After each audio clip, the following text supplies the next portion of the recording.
Welcome to the Making Weddings Work podcast with myself, Stuart, and my good friend Toby. Now, we're both independent wedding videographers with about 10 years experience each in the industry. So our goal is to interview, talk to, chat with the most successful brands in the industry and find out how they've been successful in growing and scaling their business and achieving the success that they've got today.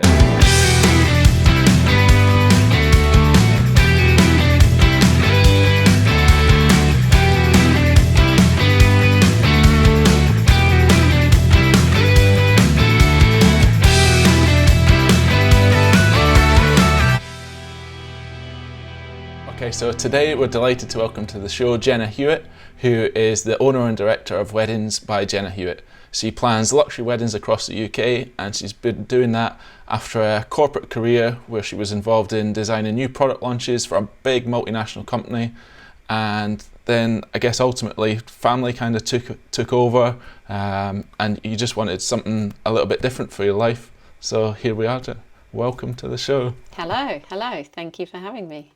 So I guess let's just start with the background then. How did you come to end up where you are today under the brand and stuff like that? Where did all that come from?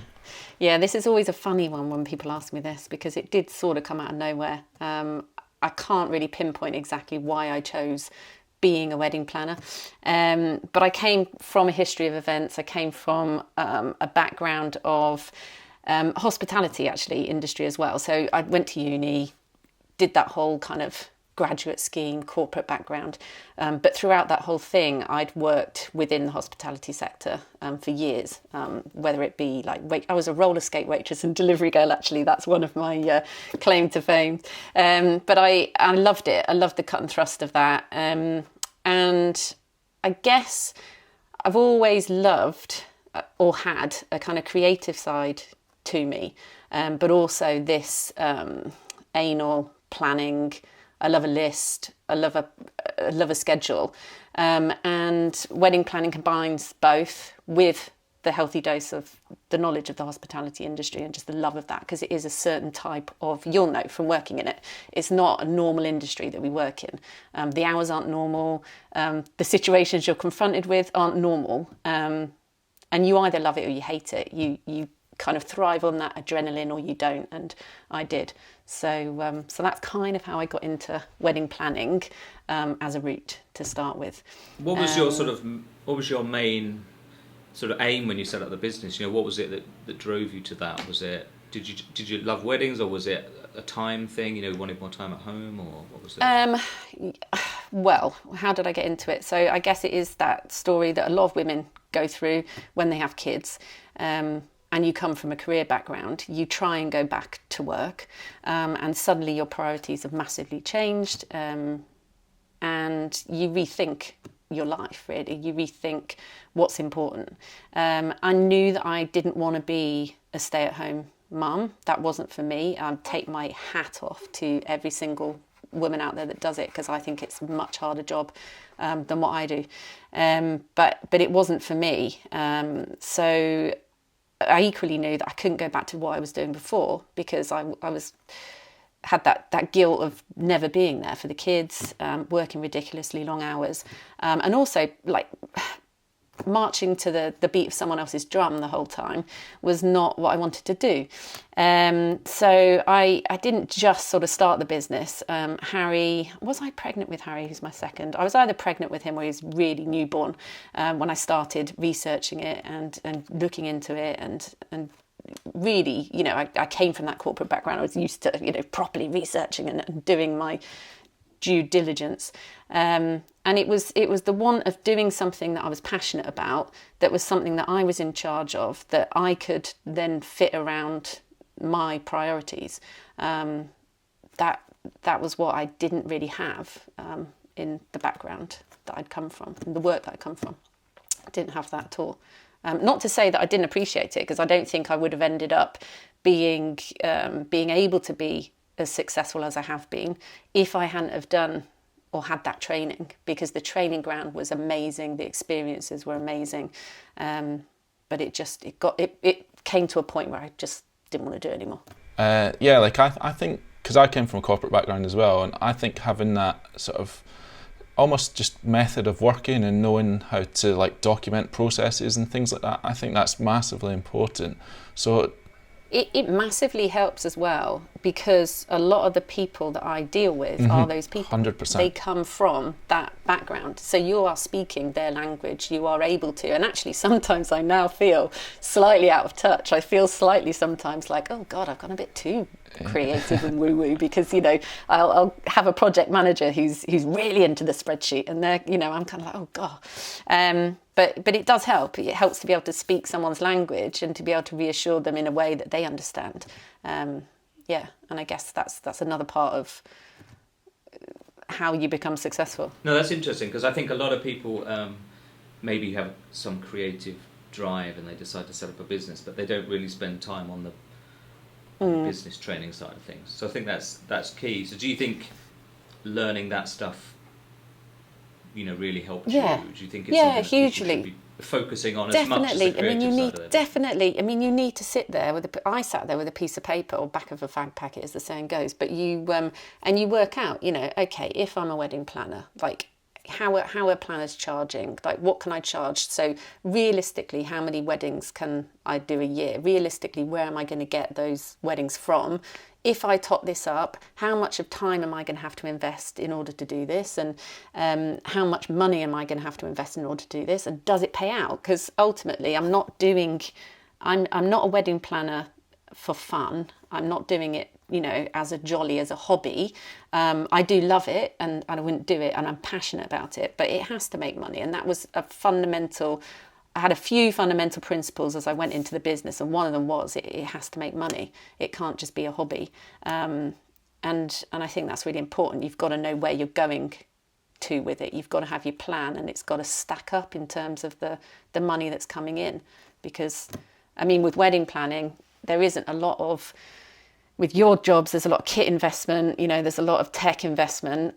With mine, there isn't. I pretty much have a MacBook which just follows me around everywhere, and that's pretty much my kit. Yeah, I have my wedding kit, but again, that consists of fairly low value items. But it's my time, and you've got to value that time. Otherwise, you're doing a disservice to yourself and your family, and, you know, so that was important as well. Did you have a sort of formal business plan document? Did you have other documents and things like? Yeah. I mean, it wasn't a formal business. Well, it was a formal business plan document in as much as it was a business plan. It was nowhere near as detailed as, you know, the sort of business plans I used to have to write at work in my previous life. But I had a plan of where I wanted to go. I had a plan of how many weddings I wanted to do a year. I had a plan of where I wanted to be year 2, year 3. And I still do that, actually, you know. And again, going back to what you were saying about that rigour and that mentality of coming from a corporate world, I still, every year, around October time, so end of the season, official season, still have my own away day, which is just me. But I genuinely do, like, I'll book somewhere different that isn't my home office or somewhere else that I regularly go.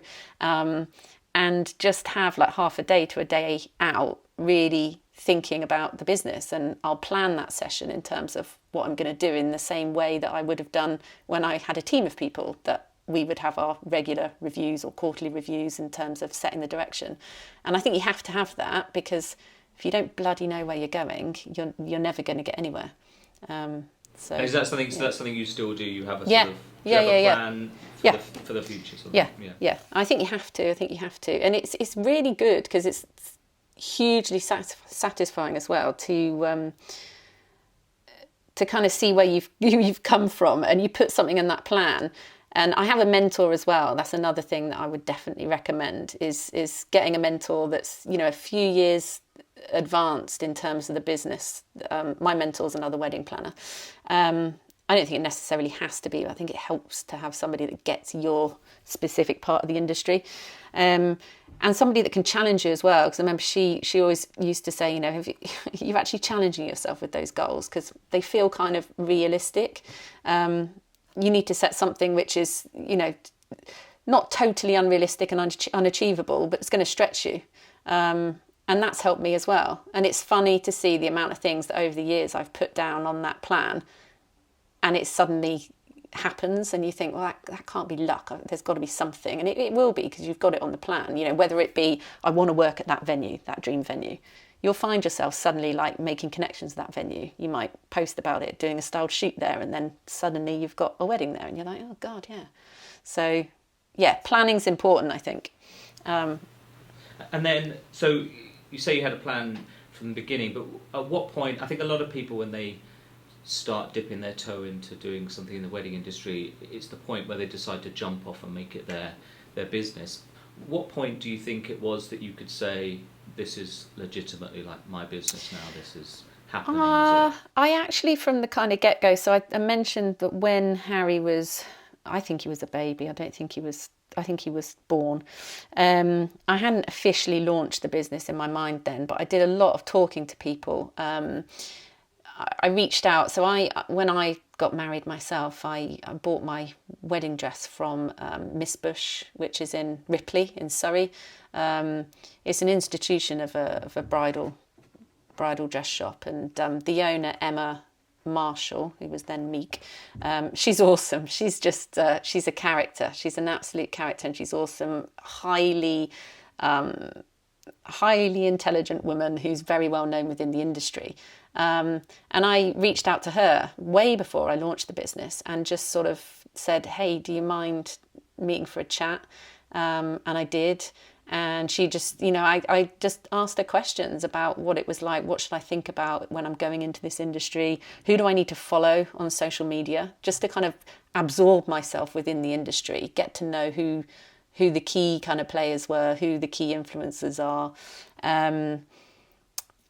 And I kind of started there. And then and this is again before I launched, I did a couple of courses with the UK AWP, UK Alliance of Wedding Planners, just again to feel like I'd done something which gave me an insight into the industry and was training within the industry. So I did a couple of courses with them. I did a couple of other courses or networking things within the wedding industry. And then I spent a shed load of time reading kind of branding and marketing books just to understand. I mean, yeah, I'd come from a background of a consumer goods company. We're surrounded by marketing and knowing your key client. But I did further kind of research into that and really started thinking about who did I want to go after, who was my key client, visualizing them, doing all the paper exercises where you kind of really write about them and get to know them. So I did a lot of legwork, I guess, before I even launched. And then I decided I would have a launch and I would somehow sort of symbolize it. And I went out with a website that was goddamn awful. I mean, the technical side of it was fine, but the branding was just awful. The imagery, I did launch without any of my own imagery because I didn't have any. I wouldn't advise that now, actually. But at the time, I don't think I really knew what the concept of a styled shoot was. So I just I asked photographers if I could use their imagery and launch with very minimal imagery. But I had a launch event, so I just ran. Like, it sounds really crap now I say it out, but actually it was really good and it was really fun. I just ran a macaroon making workshop for brides to be, and I kind of advertised it locally. And it was shot, it was photographed. A local caterer who I've worked with since and are great friends, so Too Many Cooks, they supported me in it. And actually it's really funny because from that first thing you make connections with people that see how you work that then take you through. And it wasn't a massive launch event, it was more just to get some imagery and pictures of me before I really understood what the concept of a styled shoot was. It was like a kind of behind the scenes working of me. So I found a lady who specialises in making macaroons. She wanted to make a connection with the venue that was hosting us. So she ran the workshop. Too Many Cooks, again, contributed collaboratively, which was really kind of them. And we did get it featured. I think it was featured on a couple of like wedding blogs. So it was nothing major, but it kind of, for me, just signified, okay, this is me launching and this is me coming. And then I spent that kind of first year just getting to know myself and how I work, and I guess gaining confidence. And I basically rebranded within a year because I really quickly suddenly got the hang of who I was, got the confidence of, do you know what, I can do this. Like, this is something that I'm really capable and competent and good at. I'd networked with quite a few people by that point. I'd had some recommendations in terms of branding people that might suit me a bit better. And that's when I relaunched. And that's the website I've got now.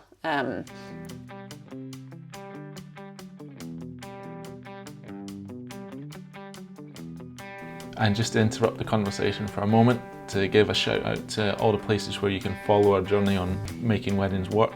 So you can reach out to us on Facebook, on Instagram, on YouTube, and on Spotify.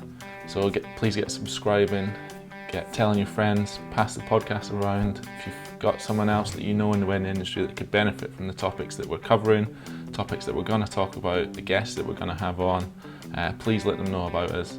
Please spread that love and let other people become more successful with their wedding business. Now, let's jump straight back in to the conversation. I do think, particularly as a wedding planner, your USP is it's you. It's people are buying into you as a person. And I guess it was important for me to put on the website me speaking, because I think, especially when you work with a wedding planner, you're not working, I guess people book you. The first touch that you have with them is maybe an email inquiry, maybe a video call, and then you pay a deposit potentially, and then possibly don't see them or speak to them again until much nearer their wedding. I might be doing you a disservice, but depending on, the type of client, whether there's a planner involved, etc. But for me, that relationship goes on for, I don't tend to book weddings way out. Maximum is normally about 18 months, but you can have a year to 18 months of relationship. And it's really important that you get on in terms of the way that you work, how you connect, the way you communicate. And so I think that was really important to me to have on the website so people could see what they're getting. From the very beginning, are you working with like their budget? How does that work? Do you sort of set something down with them in terms of how much they can spend? Yeah, in fact, this is the one that always kind of sets my tone, I guess, to start with, because as a wedding planner, I can't work with a client until I know what their budget is, and it's always a really difficult one because I charge a percentage fee of their budget, so I guess immediately they're thinking that just sets kind of like an uncomfortable tone for some clients, I guess, and it shouldn't. That's another topic, but on the budget, I explained to them, I can't, without knowing what their budget is, I can't recommend suppliers, for example. How do I know, for example, whether or not I even recommend a videographer could come down to the budget. If they haven't got the budget to do it and it's a choice, then that might be something that we talk about. Not that I'd ever do that, because you guys and photographers, I think, equally amazing. But, stationery, would I recommend bespoke stationery versus a more off the peg approach? I don't know, because I don't know what your budget is. So we have to have the budget chat really early on, and that normally comes in the first call before they've booked me. Quite often, clients will totally lowball their budget, not on purpose, because they've got no freaking clue how much a wedding costs. So they'll come and they'll say, okay, my budget's 50 grand. And the purpose of the call is for me to then go through and just unpick, what do you want? Tell me about the styling. Do you want a videographer? Do you want a cake? Do you want a photographer? Talk to me about the stationery. Talk to me about, venue. Talk to me about guest numbers. And from that, I am experienced enough now to be able to ballpark, okay, that is not a 50 grand wedding. That wedding is 115 grand's worth of wedding. And I often have to have that conversation really upfront with them on the call. I'll say, look, you're underplaying. And of course, that's not always an easy conversation. But what I will do then, and I do after every call, is I then write them a proposal. Now, my proposal documents can be like 7 pages long. They're quite pretty. They're, it's more of a kind of like a Canva type pack PDF rather than a proposal. But a really key part of it is where I will give them a proposed budget. And I do this because I've done so many budgets now. I know, based on what they've told me in terms of photographer style, and what they want out of a photographer. Do they want the coffee table book? Do they just want how much do they want from that particular supplier? I will then go and give them a line by line budget to show them where it will come out. And at that point, some clients go, shit, we hadn't realised, but they'll accept it. At some point, clients will go, do you know what? We appreciate that, but we need to probe here and here, so we'll have another conversation. And some clients will say, look, we appreciate that, but what will it take to get it, more towards the 70 or whatever? And I tend not to go backwards and forwards on that too much, because part of, again, they need to trust me as a planner, and they need to trust that I know what I'm talking about. And it sounds like a long process, and I guess it is a little bit. It's not crazy long for me anymore, because I have so many budget templates that I've done that I can very quickly put these together. But it's really key. It's really key, because I've had one client before, and we went backwards and forwards so many times on the budget that I did get to the point where I called time on it, because I just knew that this wasn't the type of relationship that would work for me for a year. If your relationship doesn't work at the outset, sometimes you've got to, and I think that's another part of being in business. I think we all make those mistakes in the early days, because you take everything thinking you need to take everything. And to a certain extent you do, because you learn much bloody faster from mistakes than you do from doing everything correctly. I guess you just have to learn at what point you stop. At which point you do. And I've had a couple of massive learnings in my time that have nearly broken me. But actually I have come out of them thinking that made me a better planner. That made me a better business person. That helped me going forwards. So you've been going about 5 years now, I said, and in terms of growth, how have you measured your growth? Did you grow like exponentially at first, and then maybe the last year it's slowed down a little bit to more like reasonable? Just because when I first started, I think we grew like 60% the first year, 45% the second year, and then it was like 5 to 10% that subsequent years. Yeah, I mean, mine's grown fairly substantially, mostly because I guess the growth for me doesn't come in terms of volume. It comes in terms of like the net worth of the client, really, because I don't think I've explained fully, but I work by myself. I have a small team of freelancers that work with me, that have either kind of interned with me or worked for me as freelancers for a period of time. But because it's a seasonal business, I don't currently need a team of people. So I have a capacity in terms of the number of weddings I'll take on a year, which is 8, which is not a huge number. So for me, the driver of growth at the moment is coming from the value that I get out of each of those weddings, to put it in business terms, which, because I charge a percentage of the wedding budget, comes down to how much is that couple spending. And yeah, in the first year, I did all those things that everyone says not to do, and charged a ridiculously crazy low fee for a ridiculously huge amount of work. But I did. Some people say never to do that. I'm not sure I do agree. I think everybody has done it. Every successful person's done it in their time. I think the key is not to do it repetitively. It's to do it, to get that experience. And then the next time you double, triple, quadruple the fee, because you've ticked the box. And for me, it was less about experience and more about confidence, because I knew that I'd run massive events. I knew that I had huge experience within the industry, and I'd say hospitality as a sector. It was more the confidence of in myself, and so that's what I did. So I kind of charged more, and then you've got to hit that tipping point, I guess. Whereas if you want those clients that are going to spend 100,000 plus in weddings, you've got to have a tipping point. There's got to be a point at which you get that one client breakthrough. And I was lucky in that kind of happened to me. after I'd rebranded and everything. So it all came together. So now I am in a situation where, on average, I guess each of my weddings, it depends on the year, but on the average spend is around about 80 to 90k. So there's some a little bit below that. There's some quite a bit ahead of that. And that's driven my growth. So it has gone up and up each year. More than doubled. Kind of part of my business plan. So 8, I think, is the maximum that I can take on without having more help.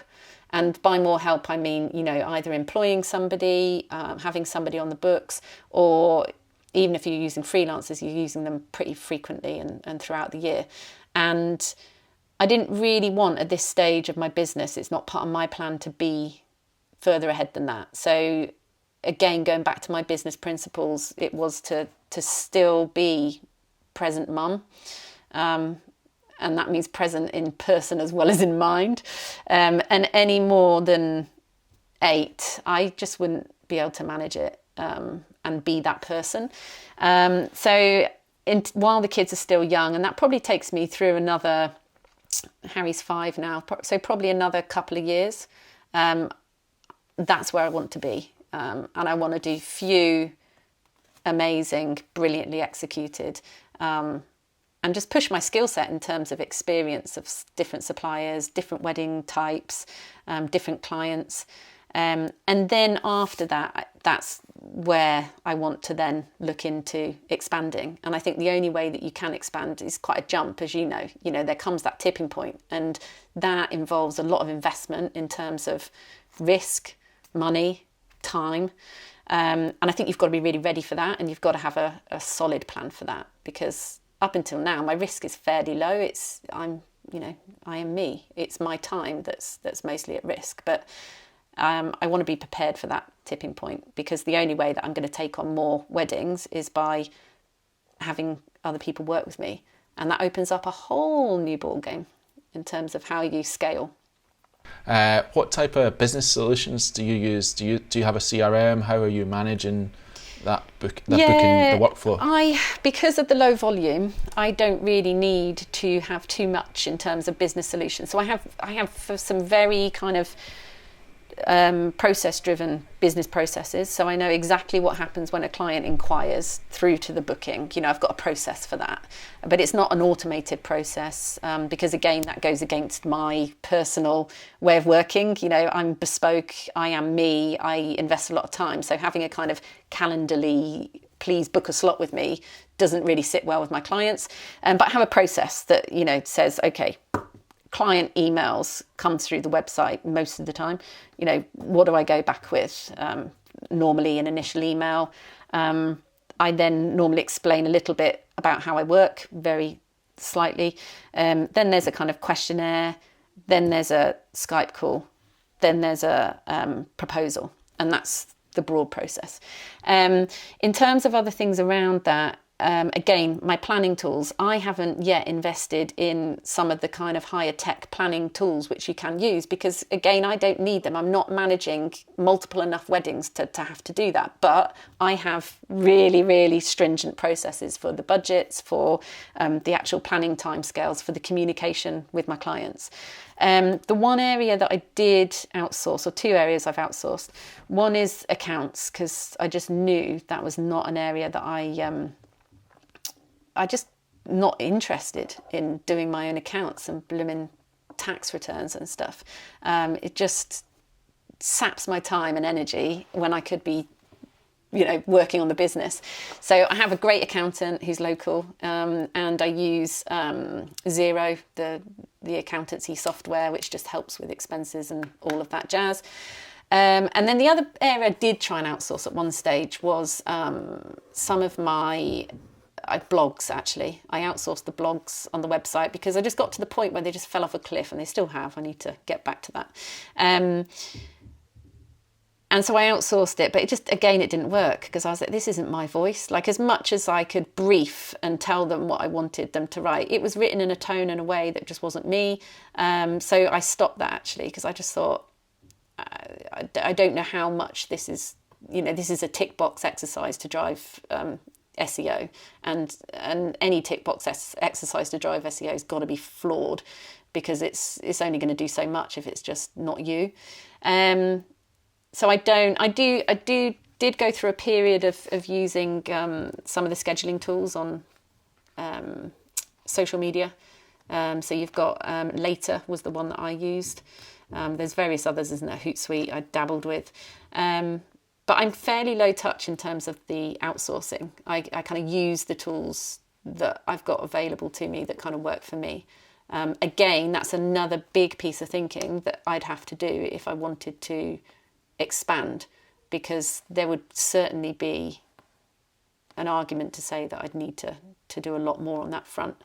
Do you do any like paid advertising now? Did you do any at the start? No, again, I'd looked into it, and I would have done, if I'd not been hitting my kind of targets, I would have looked at investing. But because I was getting to the point, the best way for me to advertise is that has the best return on investment at the moment is social media. It's networking with other suppliers, recommendations to other suppliers, because that's where my business comes from, social media, and also investing into my own SEO, my website, because they're where my inquiries come from. Instagram, through Google search and other suppliers recommending me. So that's kind of where I invest my time. And until I get to the point where I'm like, do you know what, I really need to invest in order to get the business. And even then, I think I'd be very careful about where I did it, because I remember somebody saying to me when I first started, it was probably the UK AWP, don't invest in wedding fairs, because it's just pointless, because the types of people that are at a wedding fair are not the types of people that are going to book a planner.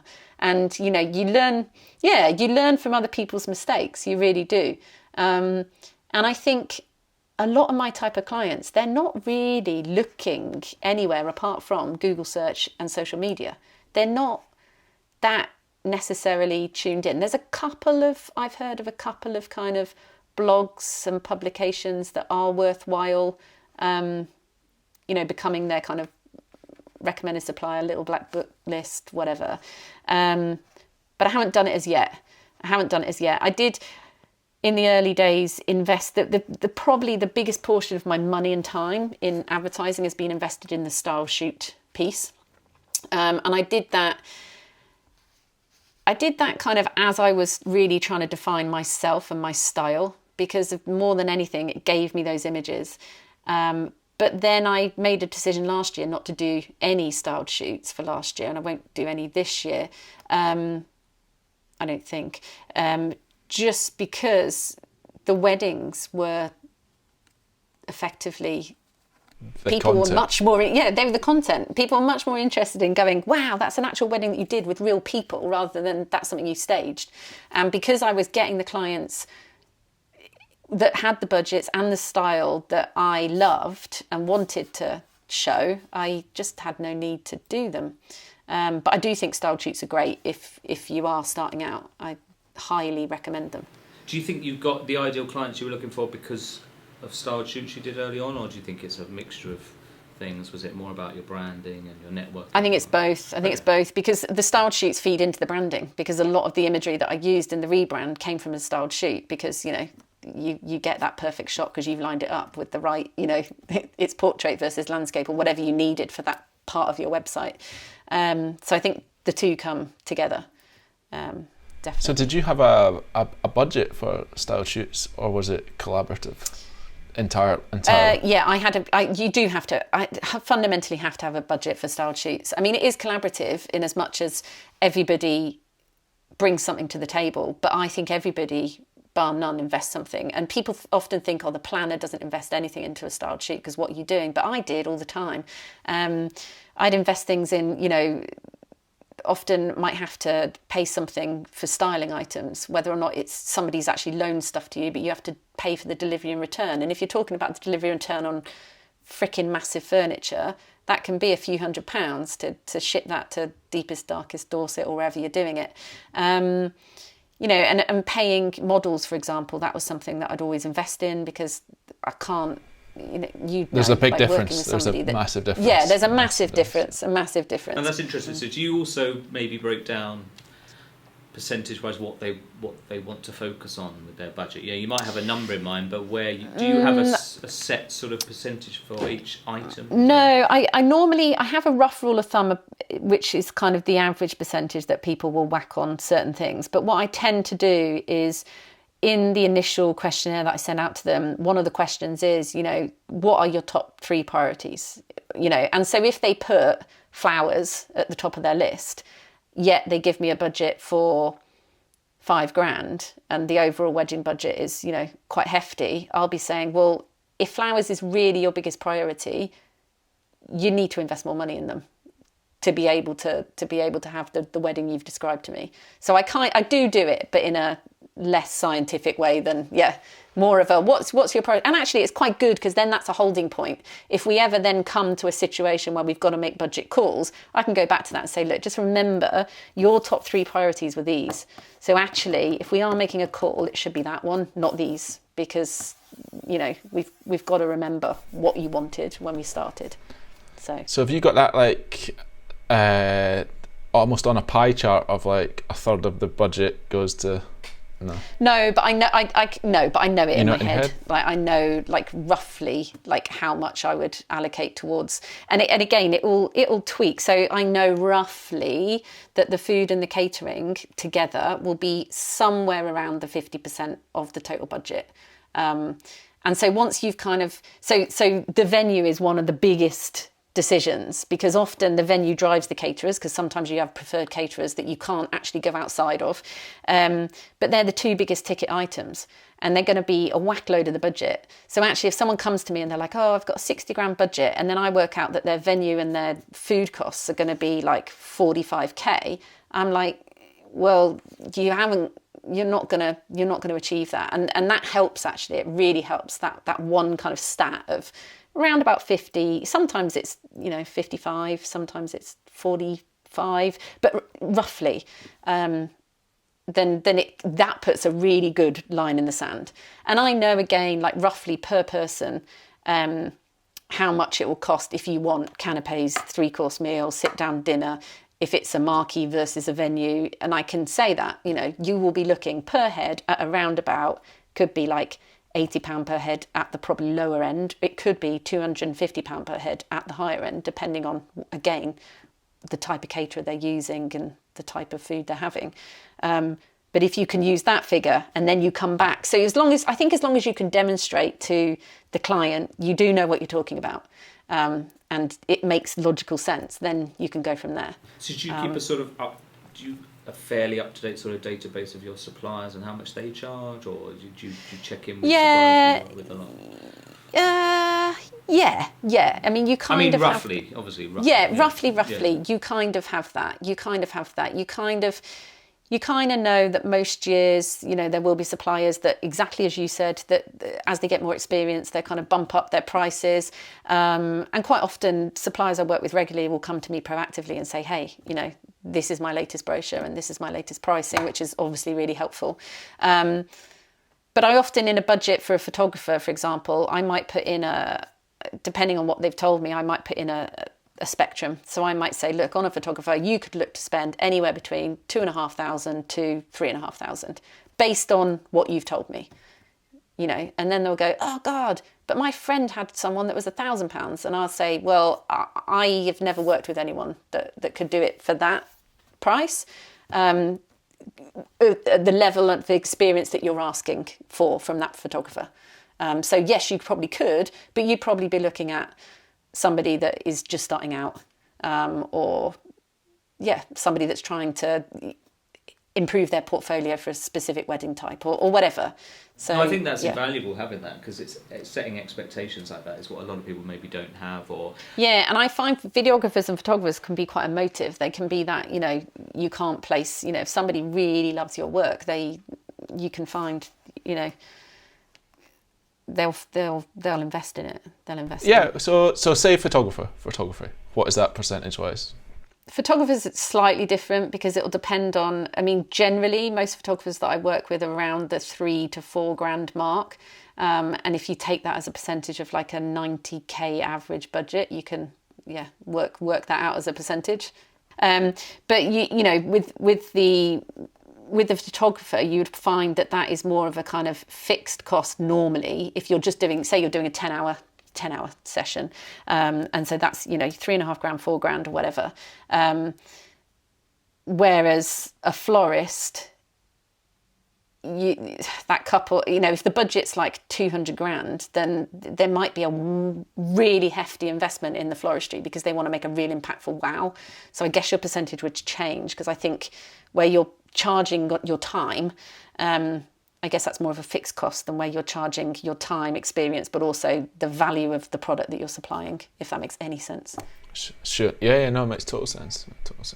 No, I think it's interesting because you can scale that up and down. So if someone's starting out and they're doing weddings, maybe they're 20k weddings or whatever, they can still apply that same sort of logic to the type of suppliers they'd go after. Yeah, and that's why I mean you can't really pie chart it, because it's a rough rule of thumb. And the venue and the catering ones are the first ones really to figure out, and then everything else slots in.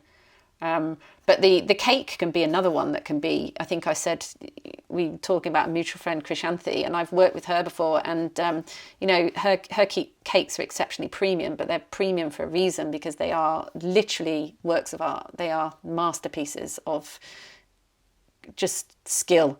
You know, Krishanthi makes her own sugar flowers. I mean, the level of detail and skill is just insane. And where you've got a kind of 4 foot standing from the floor cake, I mean, that was obviously going to be hugely costly versus a, you know, two-tier naked cake.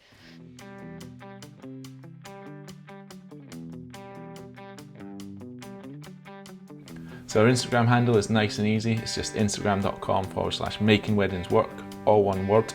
The biggest thing we're pushing is our Facebook community, where we want to grow, we want to have discussions outside of the podcast and as a result of the podcast. So maybe we have a guest on and we don't ask a question. We want you to be able to put that question forward, and we'll go back to the guest and try and get answers for that, just to really create a thorough process and let everyone get the exact information that they want to help them build a better, stronger wedding business together. Our Facebook community group is also really easy to find. If you just search Making Weddings Work on Facebook, you'll get directed over there. When you request to join, there'll be 3 short answers that pop up just to make sure that you are a wedding supplier and that you will get value from the group once you submit them.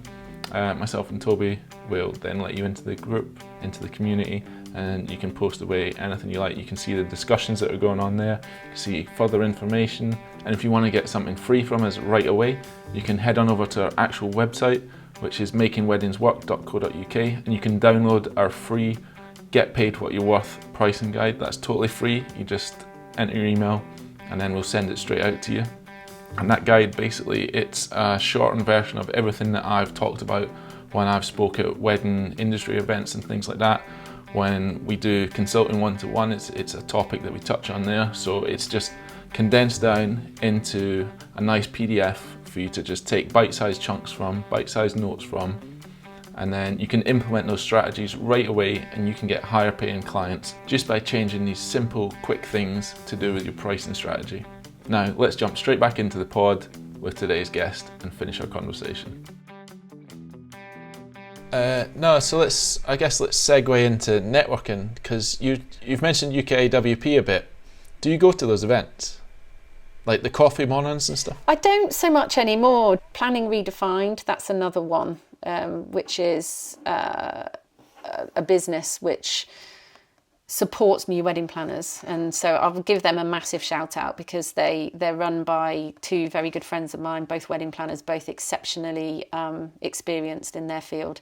And basically, when I started out, you had the UKAWP. There's also another one called I can't remember, I'm doing them a disservice, but there were 2, but I gravitated towards the UKAWP.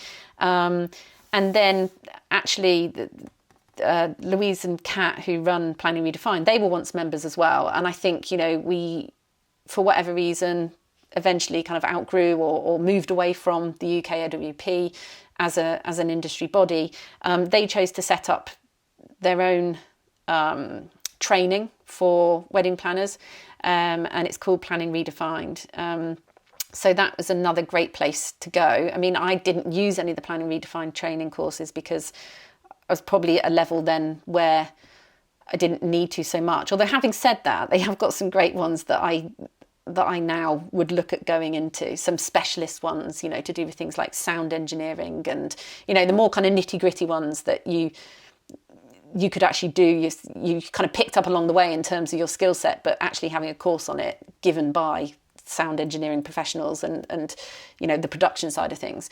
So yeah, those two places were great kind of, or are great training places. But networking in general, I think, I have networks of planners, who are my friends. And I think you need that. You need that from everybody. I think thinks that wedding planning industry must be really super competitive and highly bitchy.